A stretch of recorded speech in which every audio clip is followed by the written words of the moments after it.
오늘 이 아침에 하나님께서 우리에게 주시는 하나님 말씀은 야고보서 1장 1절에서 4절까지 말씀입니다. 하나님과 주 예수 그리스도의 종 야고보는 흩어져 있는 12지파에게 문안하노라. 내 형제들아, 너희가 여러 가지 시험을 당하거든 온전히 기쁘게 여기라. 이는 너희 믿음의 시련이 인내를 만들어내는 줄 너희가 알미라. 인내를 온전히 이루라. 이는 너희로 온전하고 구비하여 조금도 부족함이 없게 하려 함이라. 아멘. 성경 읽다 시험 들기 딱 좋은 책이 야고보서가 아닌가 합니다. 성경은 우리의 구원이 오직 은혜로 된다고 말씀하고 있습니다. 특히 로마서의 핵심 주제가 이신칭의, 오직 의인은 믿음으로 말미암아 살리라입니다. 그런데 야고보서에는 행함이 없는 믿음은 그 자체가 죽은 것이라고 말하지요. 사도 바울이 외쳤던 오직 믿음과는 완전히 배치되는 것처럼 보입니다. 심지어 종교개혁을 했던 마틴 루터는 야고보서를 지푸라기 서신이라고 폄하하기도 했습니다.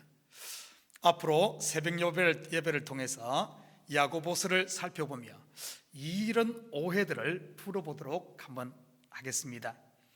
야고보서의 저자는 예수님의 형제 야고보입니다. 예수님의 공생애 동안에는 믿지 않다가 오순절 성령 강림 이후 회심하고 초대교회 지도자가 되지요. 그는 예루살렘의 감독으로 초대교회의 가장 영향력 있는 목회자 중에 한 사람이 됩니다. 사도 바울이 선교사였다면 야고보는 목사였지요. 당연히 선교사가 전하는 메시지와 한 지교회의 목사가 전하는 메시지는 차이가 납니다. 선교사는 씨를 뿌리는 자라면 목회자는 물을 주고 자라게 하는 역할을 하니까요. 선교사가 기초를 놓고 뼈대를 세운다면 목회자는 뼈대 위에 벽을 세우고 건물을 아름답게 단장하는 역할을 하지요. 실상을 보면 사도 바울이 강조한 믿음과 야고보가 강조한 행함은 상반되는 것이 아닌 상호 보완 관계에 있는 것입니다. 구약과 신약이 한 짝이듯이 믿음과 행함도 하나의 짝이지요. 아무리 튼튼하게 지은 건물이라 할지라도 뼈대만 있다면 얼마나 볼품이 없겠습니까? 마찬가지로 뼈대도 없이 겉만 아름답게 장식한다고 좋은 건물이 되겠습니까? 나무와 열매를 분리할 수 없듯이 믿음과 행함은 분리할 수 없는 하나의 짝이라는 사실입니다. 야고보서의 1차 수신자는 극심한 핍박과 시험 가운데 있던 성도들입니다. 그리고 2차 수신자는 수많은 시험을 이겨가야 할 저와 여러분이지요. 야고보서는 로마서와 같은 교리서가 아닌 지혜서입니다. 왜냐하면 시련을 이겨갈 성도들에게 지혜를 가르쳐 주거든요. 구약의 잠언이나 전도서와 같은 책이지요. 요즘 인터넷의 발달로 점점 더 지식이 평준화되어 가는 것 같습니다. 스마트폰 하나만 있으면 누구나 박사처럼 유식하게 되지요. 지식이 중요합니다. 그러나 생활에 적용이 안 되면 별 유익을 주지 못합니다. 지식을 삶에 적용할 수 있는 것이 바로 지혜입니다. 특별히 환난 때는 지식보다는 지혜가 빛을 발하지요. 이 아침에 야고보서를 통해 환난을 이겨나갈 지혜를 얻기를 바랍니다. 오늘 본문 2절 같이 읽습니다. 내 형제들아, 너희가 여러 가지 시험을 당하거든 온전히 기쁘게 여기라. 이 첫 절부터 만만치가 않습니다. 시험 만났는데 기쁘게 여기라니요. 제가 어린 시절 택시나 버스 운전대 앞에 오늘도 무사히라는 글귀를 새긴 액세서리를 많이 보았습니다. 모든 사람의 염원 아닐까요? 우리도 아침에 이런 기도를 하죠. 오늘도 큰일 안 생기고 무사하길. 그런데 본문은 첫 절부터 힘을 뺍니다. 여러 가지 시험을 당하거든 예전 번역에는 시험을 만나거든으로 되어 있지요. 무슨 의미일까요? 쉽게 말해 여기서 맨하탄을 간다면 내가 원하든 원하지 않든 반드시 이스트 리버를 건너야 하지요. 마찬가지로 자녀들이 대학을 가려면 SAT 시험을 보듯이 말이지요. 성도의 삶에는 반드시 시험을 만난다고 이야기하고 있습니다. 내가 기도하고 열심히 하나님 섬긴다고 시험이 안 오는 게 아니라는 사실입니다. 누군가 어려움 당하면 신앙생활 제대로 안 하더니 내 그럴 줄 알았어, 그러니까 평소에 잘 해야지. 여러분, 이렇게 말하는 사람이 있다면 얼마나 무지한 말입니까? 모르면 생사람 잡는 것이지요. 성도에게서 시험은 반드시 만나고 통과해야 할 관문과 같다는 뜻입니다. 시험이란 단어는 세 가지 의미로 쓰입니다. 첫째는 하나님으로부터 오는 테스트, 영어로 테스트. 아브라함이 이삭을 바칠 때가 바로 이 경우죠. 둘째는 사단으로부터는 temptation, 유혹, 미혹으로 번역할 수 있겠죠. 세 번째는 trial, 시련입니다. 오늘 본문에 나오는 이 시험은 영어로 trial, 시련입니다. 그런데 그것도 여러 가지 시련이네요. 우리 생각에는 신앙생활 잘하면 이런 시련이 안 와야 할 것 같은데, 성도들 앞에 시련이 있다는 겁니까? 없다는 겁니까? 반드시 있다는 겁니다. 한번 생각해 보십시오. 초대교회 교인들이 신앙생활 똑바로 안 해서 이런 시련이 왔을까요? 아닙니다. 우리보다 몇 갑절 더 열심히 신앙생활 했습니다. 그런데 왜 이런 여러 가지 어려움들이 그들에게 닥쳤을까요? 그리고 왜 이런 시련을 그들에게 하나님이 허락했을까요? 모든 만물이 하나님의 통치 아래 있는데 말이지요. 마태복음 5장 10절입니다. 같이 봅니다. 의를 위하여 박해를 받은 자는 복이 있나니 천국이 그들의 것임이라. 박해라는 단어에는 쫓기다, 추격당하다는 의미를 같이 내포하고 있습니다. 이 땅을 사는 성도는 쫓기는 자라는 의미입니다. 누구에게 쫓길까요? 내가 주님을 잘 따르면 누가 나를 추격할까요? 바로 사단이지요. 그렇다고 성도가 사단을 따르면 누가 우리를 가만 놔두지 않고 우리를 추격할까요? 하나님이지요. 자기 자녀가 곁길로 가는 것을 가만히 보고 있을 부모가 어디 있겠습니까? 성도는 이래도 쫓기고 저래도 쫓기고, 이제는 더 이상 나는 예수 믿으니 시련이 없겠지 하는 망상에서 깨십시오. 본문을 보면 여러 가지 시험을 당하거든 이라고 말합니다.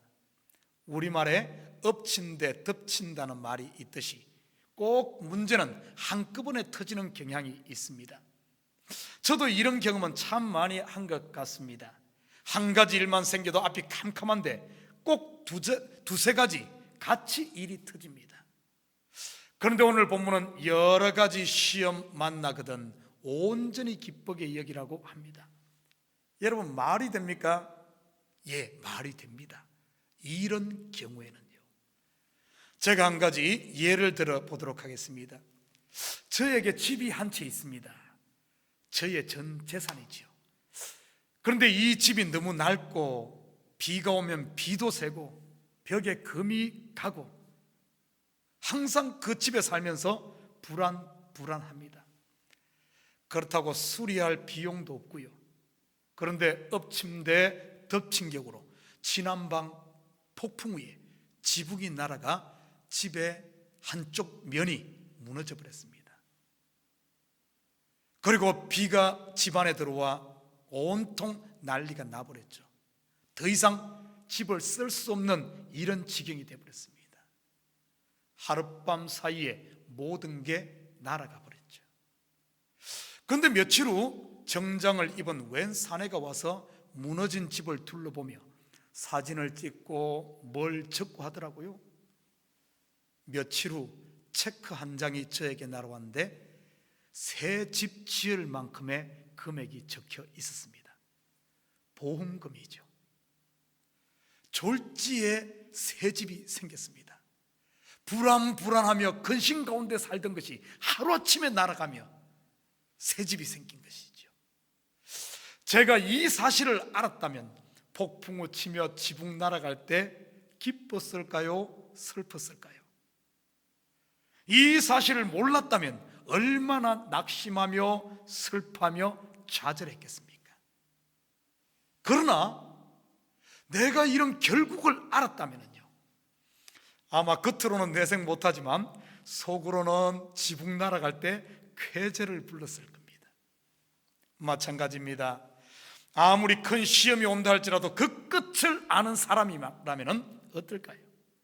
그 마지막이 내가 상상할 수 없을 만큼 값진 것이 기다리고 있다면요, 아무리 힘들어도 기쁨으로 감당하지 않겠습니까?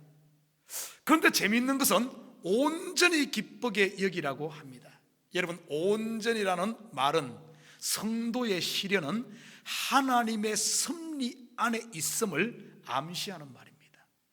반드시 하나님께서 이 시련 후에 상 주신다는 뜻이지요.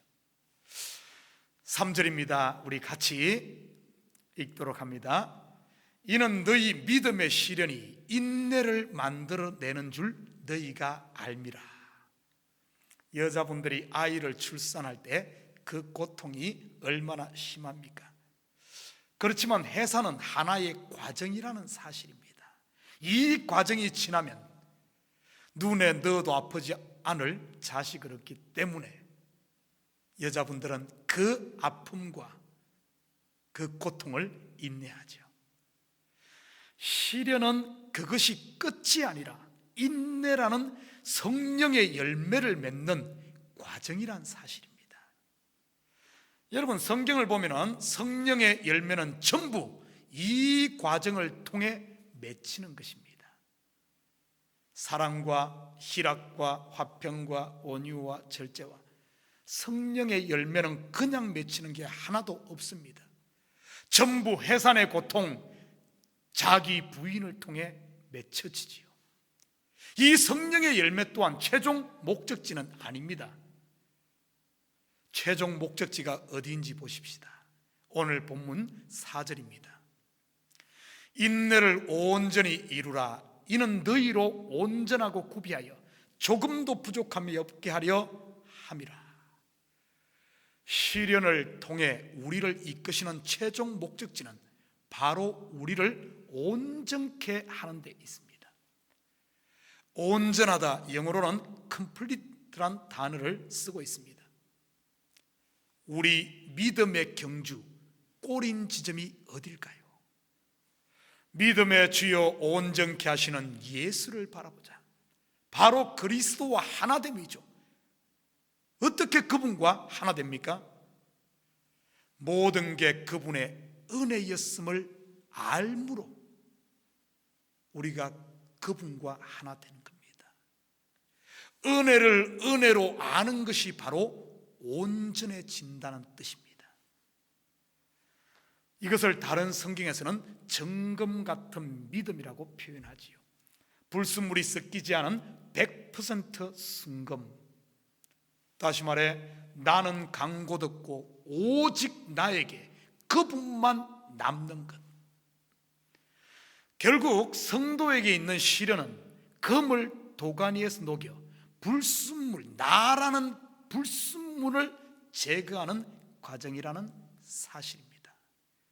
나라는 불순물이 제거될 때 내 속에 온전히 그리스도만 남는 것이지요. 내 속에 있는 내 잘남을 제하는 겁니다. 은혜 아니면 살 수 없음을 보게 하는 우리 눈의 비늘을 벗기는 과정이지요. 그래서 흠없는 그리스도의 신부가 되어 하나님의 나라를 기업으로 주는 게 최종 목적지입니다. 우리는 너나 할 것 없이 모두가 지금 시련 가운데 있습니다. 시련의 최종 목적지가 보이십니까? 오늘도 이 약속 붙들고 시련 가운데 온전히 기뻐하며 감사하며 하루를 행복하게 승리하시기를 주님의 이름으로 축원드립니다. 우리 같이 기도드립니다. 사랑의 아버지 하나님, 참으로 감사드립니다. 맞습니다. 시련은 반드시 성도에게 있는 것입니다. 시련을 통해 우리에게 성령의 열매인 인내를 만들게 하시고, 또 성령의 열매가 모아져 우리를 온전하고 흠이 없는 그리스도의 신부로, 완전한 자로 우리를 새롭게 하여 하나님의 그 기업, 완전하신 하나님의 기업을 주기 위한 그 목적이 우리 눈에 환하게 보여지게 하시고, 시련 가운데 두려워할 것이 아니라 시련 가운데 기뻐하며 즐거워하며 인내하며 승리하는 저희들 되게 도와주시옵소서. 오늘 하루 삶도 온전히 주님께 의탁하오며 이 모든 말씀 예수님의 이름으로 기도드립니다. 아멘.